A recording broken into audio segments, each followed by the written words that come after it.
Welcome dear rockets, कैसे हैं आप सभी। आज हम लेकर आ गए हैं कॉलोनी सीरीज का सीजन 1। तो वीडियो को एंड तक देखिए और पूरा फील लेने के लिए तैयार रहिए। सीरीज की शुरुआत होती है 2025 में, जब एलियंस ने पृथ्वी पर कब्जा कर लिया है। वो सिटीज के चारों ओर 300 मीटर ऊंची दीवारें बना देते हैं ताकि लोग सिटीज के बीच ट्रेवल न कर पाएं और एक ही जगह पर सीमित रहें। कट करके ड्राइवर विल को दिखाते हैं जो अपनी वाइफ कैटी और बच्चों ग्रेस और ब्रायन से विदा लेकर लॉस एंजलिस की सड़कों पर निकल पड़ता है। सड़क पर रेड हेलमेट पहने हुए सोल्जर्स पेट्रोल कर रहे होते हैं, जिन्हें रेड हेलमेट्स कहा जाता है। विल अपने कलीग से बात करके इलीगली लॉस एंजलिस छोड़कर जाने का प्लान बनाता है। वो एक स्मगलर से मिलता है जो उसे एक बॉक्स में रखकर उस पर आइस बार डाल देता है। लेकिन बॉक्स में एक और आदमी होता है जिसे विल बताता है कि उसका 12 साल का बेटा चार्ल्स दीवार के उस तरफ रह गया था और विल उसे ढूंढने जा रहा है। फिर जब ट्रक गेट पर पहुंचता है तो एक एक्सप्लोजन होता है और ट्रक उल्टा जाता है। विल जैसे तैसे बचकर बाहर निकलता है, लेकिन रेड हेलमेट्स उसे घेर लेते हैं। उसी दिन कैटी एक अंडरग्राउंड डीलर से इंसुलिन खरीदने के लिए जाती है, हालांकि वो वहाँ पर बैंड आइटम है। दरअसल एलियंस ने इन जरूरी मेडिसिन को जानबूझकर बैन कर दिया है ताकि कमजोर लोग सरवाइव न कर पाएं।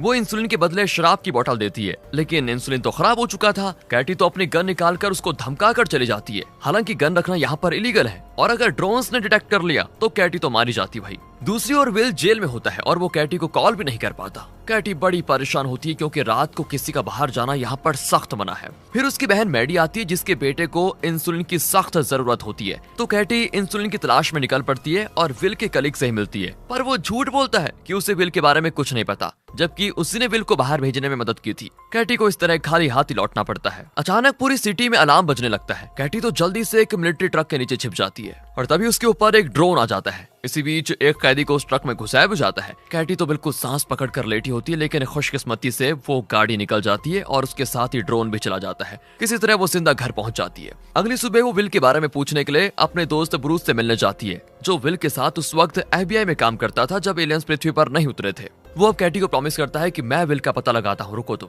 फिर कैटी हॉस्पिटल जाती है जहाँ पर बिल्कुल हलचल मची होती है क्योंकि सिटी के एंट्रेंस पर ब्लास्ट हुआ था। अब इस माहौल का फायदा उठाकर कैटी चुपके से स्टोर रूम में जाकर इंसुलिन के कई वायर्स चुरा लेती है। यहाँ जेल में विल को उसका सेलमेट बताता है कि जल्दी उन्हें एलियंस के कारखाने में काम करने के लिए भेज दिया जाएगा। इसी बीच कुछ सोल्जर्स आकर विल को पकड़कर लेकर जाते हैं क्योंकि उन्हें पता चल चुका था कि विल FBI में काम करता था। वो उसे ग्रीन जोन में लेकर जाते हैं जहां पर अब दुनिया के लीडर्स बसते हैं। वहां वो स्नाइडर से मिलता है जो लॉस एंजलिस के गवर्नर का असिस्टेंट है। वो जानता है कि विल एक काबिल FBI ऑफिसर था और वो खतरनाक क्रिमिनल्स को पकड़ने में एक्सपर्ट भी था। लेकिन जब से पृथ्वी पर एलियंस आए हैं, पुलिस और मिलिट्री तो उन्हीं के हाथों की कठपुतली बनकर रह गई है। इसी वजह से विल को अपनी पहचान छुपा कर रखनी पड़ती है। पर अब स्नाइडर को उसकी मदद चाहिए। वो चाहता है कि विल रेबल्स के लीडर को पकड़ कर लाए जो एलियंस की सरकार के खिलाफ काम कर रहे हैं और लोगों को उनके खिलाफ भड़का भी रहे हैं। बदले में गवर्नर विल की फैमिली को पूरी प्रोटेक्शन देगा। इसी बीच एक एलियन स्पेसक्राफ्ट लॉन्च होने वाला होता है और उसी वक्त स्नाइडर विल को बताता है कि अगर तुमने ये काम नहीं किया तो तुम्हारी बजाय तुम्हारी फैमिली को एलियंस की फैक्ट्री में काम करने के लिए भेज दिया जाएगा। उसी रात रेड हेलमेट्स विल को उसके घर छोड़ देते हैं। उसकी फैमिली उसको देखकर बड़ी खुश होती है। विल बोलता है कि मैं एक एक्सीडेंट में फंस गया था इसलिए देर हो गई है, लेकिन कैटी तो जानती है कि वो झूठ बोल रहा है। विल फिर सच बता ही देता है कि मैं हमारे बेटे चार्ल्स को ढूंढने गया था। कैटी बेचारी रो पड़ती है, लेकिन जब विल कैटी को स्नाइडर के प्रस्ताव के बारे में बताता है तो वो गुस्सा हो जाती है और कहती है कि मैं एक गद्दार की पत्नी नहीं कहलाना चाहती हूँ। अगली सुबह वो स्नाइडर को अपने किचन में पाते हैं जिसने खुद उनके लिए ब्रेकफास्ट बनाया होता है। दरअसल वो विल की वाइफ कैटी को भी कन्विंस करने आया है कि अगर विल ने उनका काम किया तो उन्हें कौन कौन से बेनिफिट्स मिलेंगे। 24 घंटे सिक्योरिटी, बच्चों के लिए पर्सनल ट्यूटर, अच्छा खाना और परमानेंट नौकरी। इतना ही नहीं, एलियंस तुम्हें तुम्हारा पुराना बार खोलने की परमिशन भी देंगे। विल फिर ये सुनकर ये प्रस्ताव मान जाता है, लेकिन साथ ही कहता है कि मुझे अपना बेटा चार्ल्स वापस चाहिए किसी भी हालत में। स्नाइडर भी प्रॉमिस करता है कि मैं अपनी तरफ से पूरी कोशिश करूंगा। अब अगली सुबह केटी एक जगह पर पहुंच जाती है जहां पर एलियंस के खिलाफ काम करने वाले रेबल्स रहते हैं। वो तो उन्हें बता देती है कि सरकार ने एलियंस के लिए काम करने के लिए मेरे पति विल को हायर किया है। अगले दिन दिखाते हैं तो विल काम पे जाता है तो उसको पता चलता है कि स्नाइडर ने उससे धोखा दिया है। दरअसल विल को एक स्पेशल यूनिट का कमांडर बनाने के बजाय उसने विल को फिलिस का सबऑर्डिनेट बना दिया था, जो अब उसे उस आदमी का पता लगाने का काम देती है जिसने सिटी एंट्रेंस में बॉम्ब रखा था। और इस टास्क में उसका पार्टनर होता है बेंजामिन नाम का एक पुलिस ऑफिसर। दूसरी ओर केटी अपने पुराने बार में जाती है जहां उसके खोए हुए बेटे चार्ल्स की बहुत सारी चीजें होती है। तब ब्रूस वहां पर आता है और पूछता है पुलिस को बॉम्ब ब्लास्ट के बारे में क्या पता चला, कुछ पता चला क्या? पर केटी कहती है कि विल ने तो आज ही काम ज्वाइन किया है, अब तक उसे कुछ पता नहीं चला। वैसे वहाँ विल और बेंजामिन एक वांटेड क्रिमिनल की गर्लफ्रेंड के घर पहुंच जाते हैं। वो क्रिमिनल वहीं पर होता है। ये लोग उसको पकड़ भी लेते हैं, लेकिन तभी एक ड्रोन वहाँ पर आता है। विल उसकी लेंस को डायरेक्टली घूरता है तो ड्रोन वहाँ से चला जाता है। फिर वो उस क्रिमिनल को पुलिस स्टेशन लेकर आते हैं जहाँ पर विल का पुराना कलीग होता है। वो विल से विनती करता है कि मुझे अपना इन्फॉर्मर बताकर रिलीज करवा दो यार प्लीज। विल भी फिल से ये बात करता है लेकिन वो मना कर देती है। अब विल उस कलीग के घर जाता है जो कि घर नहीं बल्कि असल में एक टेलर व्हीकल है, लेकिन वहाँ उसकी फैमिली नहीं होती क्योंकि उसकी वाइफ और बच्चा विल के घर गए होते हैं। यहाँ देखते हैं तो कैटी उन दोनों को अपने घर की ऊपर वाली मंजिल में छुपाकर ब्रूस के पास जाती है। वो विल के कलीग और उसकी वाइफ के लिए नए डॉक्यूमेंट्स बनवाने को कहती है, लेकिन वो मदद करने से इनकार कर देता है क्योंकि रेबल्स ये रिस्क नहीं ले सकते। कैटी निराश होकर वहाँ से घर लौट आती है और जब विल घर आता है तो अपने कलीग की वाइफ और बेटे को सेफ पाकर बड़ा खुश हो जाता है और उन्हें एक आदमी के पास लेकर जाता है जो उनके लिए नकली डॉक्यूमेंट्स बना सकता है। लेकिन रास्ते में वो रेड हेलमेट्स उनको रोक लेते हैं, पर जब विल उन्हें अपना पास दिखाता है ना तो वो सॉरी कहकर उसको जाने देते हैं। अब ये देखकर कैटी तो चौंक जाती है कि वाह, आखिर वो उस आदमी के पास पहुंच जाते हैं और जब वो आदमी नकली डॉक्यूमेंट्स बना रहा होता है तो विल कैटी को बता देता है कि मैंने उस क्रिमिनल को पकड़ लिया जिसने सिटी एंट्रेंस पर बॉम्ब रखा था और जब मैं इन रेबल्स के चीफ जेरा नामो को भी पकड़ लूंगा तो मुझे अपना बेटा चार्ल्स वापस मिल जाएगा। फिर विल अपने दोस्त की वाइफ और बच्चे को एक रिफ्यूजी कैंप पर लेकर जाता है। कैटी रेबल्स के लीडर एलेक्स से मिलती है जो कहता है कि फिलहाल तो हमें चुप रहना होगा। वैसे बॉम्ब ब्लास्ट के लिए जो आदमी पकड़ा गया है वो दूसरे रेबल ग्रुप का आदमी है, पर तुम फिक्र मत करो, मैं उन्हें सतर्क रहने को कह दूंगा।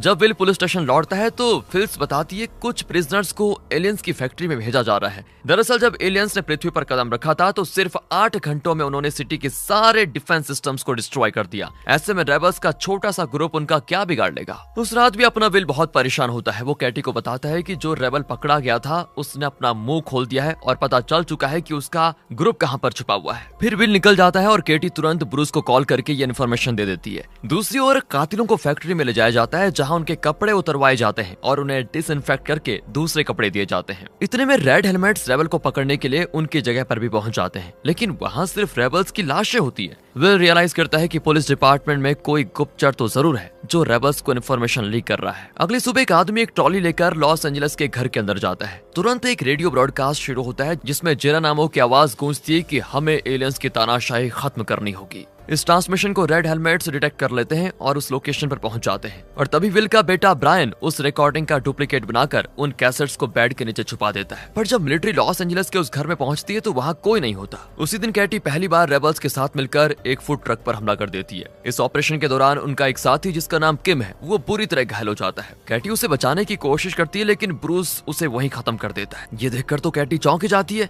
इतने में ड्रोन्स आ जाते हैं और हर किसी पर शूट करने लग जाते हैं, लेकिन ब्रूस जानता था कि रेड हेलमेट्स कितनी देर में क्राइम सीन पर पहुंचने वाले हैं। इस ऑपरेशन के बाद केटी बड़ी तेजी से घर आती है और तुरंत शरीर पर लगा खून साफ करने लग जाती है। वो इतनी शॉक में होती है कि वो किसी से बात तक नहीं करना चाहती और बहुत देर बाथरूम में खुद को बंद कर लेती है। अगले दिन ब्रायन अपने टीचर को एक कैसेट देता है। टीचर बताता है कि एलियंस के शिप जिस तरह टेक ऑफ करते हैं उसमें बदलाव आया है। उसने एक्चुअली एक बहुत बड़े ऑब्जेक्ट को पृथ्वी का चक्कर लगाते हुए देखा था, इसीलिए अब वो बहुत ही पावरफुल टेलीस्कोप बनाने वाला है। यहाँ पुलिस घटना स्थल पर पहुंच जाती है और वो किम की लाश को देखते हैं। फिल्स उसकी फोटो लेने को कहती है और उसे पता चल जाता है कि उस लड़के का नाम किम है। अब रेड हेलमेट्स किम के घर जाकर उसके पेरेंट्स को अरेस्ट कर लेते हैं। इस बात से तो यहाँ विल को बहुत गुस्सा आता है। साथ ही वो भीड़ में खड़े ब्रूस को नोटिस करता है। ब्रूस तुरंत रेबल्स के बेस में पहुंचकर किम के पेरेंट्स के अरेस्ट के बारे में इन्फॉर्म कर देता है, लेकिन इस बार उनका लीडर एलेक्स बहुत ही कॉन्फिडेंट है कि किम के पेरेंट्स पुलिस को कुछ नहीं बता पाएंगे क्योंकि वो खुद नहीं जानते थे कि किम रेबल था। विल घर जाता है तो कैटी बताती है सुबह मेरे अजीब बर्ताव के लिए मुझे माफ कर दो।